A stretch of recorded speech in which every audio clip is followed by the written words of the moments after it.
Hello friends, welcome back to my channel dinner রান্নাঘর। আজকে আমি তোমাদের করে দেখাবো ক্যাপসিকাম দিয়ে, নতুন আলু দিয়ে, চিকেন দিয়ে এক ধরনের নতুন রান্না।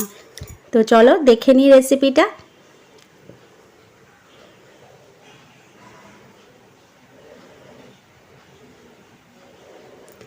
এখানে আমি একটা ননস্টিকের কড়াই নিয়ে নিয়েছি, তাতে আমি দিয়ে নিয়েছি 1 কাপ মতন সাদা তেল, আর তার মধ্যে একটা ফোড়ন দিলাম যেটা হলো তেজপাতা, জিরে আর একটা শুকনো লঙ্কা।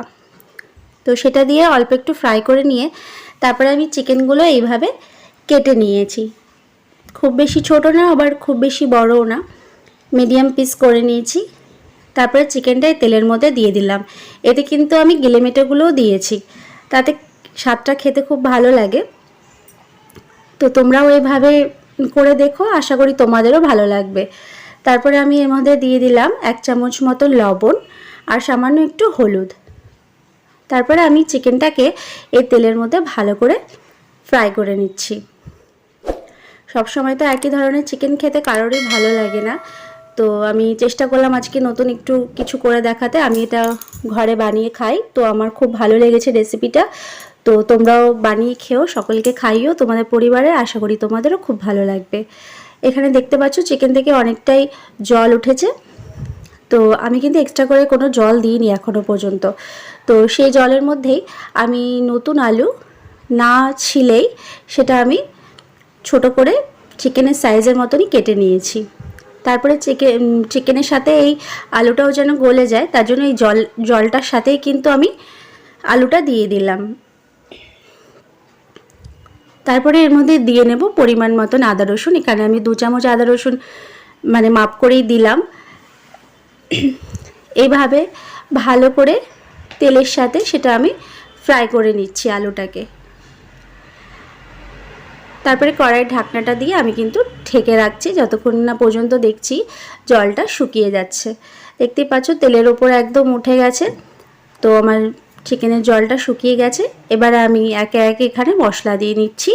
দিয়ে নিলাম 1 চামচ গুঁড়ো লঙ্কা, অল্প একটু হলুদ, ধনে গুঁড়ো, জিরে গুঁড়ো, সব কিন্তু 1 চামচ করে। আর এখানে দিয়ে নিচ্ছি ছোট 1 চামচের মতন চিকেন মশলা।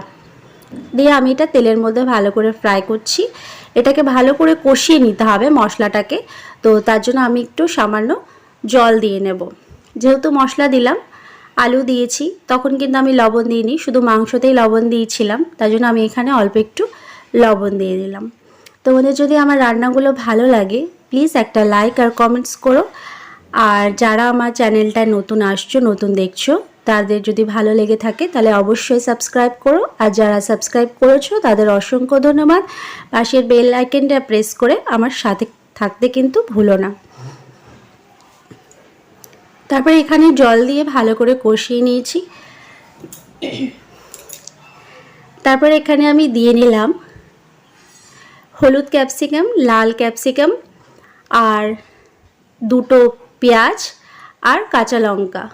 দেখতে পাচ্ছ আমি কিন্তু সব 4 কোনা করেই কেটে নিয়েছি, ঠিক চিকেন আর আলুর সাইজের মতন করে।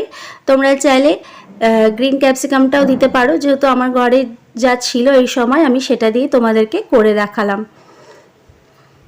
এইভাবে ভালো করে কষিয়ে নিতে হবে যতক্ষণ না পর্যন্ত সব কিছু গলে যাচ্ছে। এখনও কিন্তু পর্যন্ত আলুটা গলেনি, তাই আমি আবার 5 মিনিট এটাকে রান্না করলাম লেড লাগিয়ে নিয়ে। তো এখন আমার রান্নাটা প্রায় কমপ্লিট। তোমরা যদি চাও এর থেকেও ঝোল শুকাতে তাহলে ঝোলটা শুকিয়ে নেবে, আর যদি চাও এইভাবে রসা টাইপের রাখতে তাহলে রাখতে পারো। এখানে আমি লাস্টে নামাবার আগে আমি একটু ধনেপাতা দিয়ে নিলাম। তোমরা চাইলে দিতেও পারো, নাও দিতে পারো। তো আমি কিন্তু আজকের চিকেনটাতে একদম গরম মশলা ইউজ করিনি। তো চলো রান্নাটা কেমন লাগলো অবশ্যই লাইক কমেন্টস করে জানিও। Thanks for watching.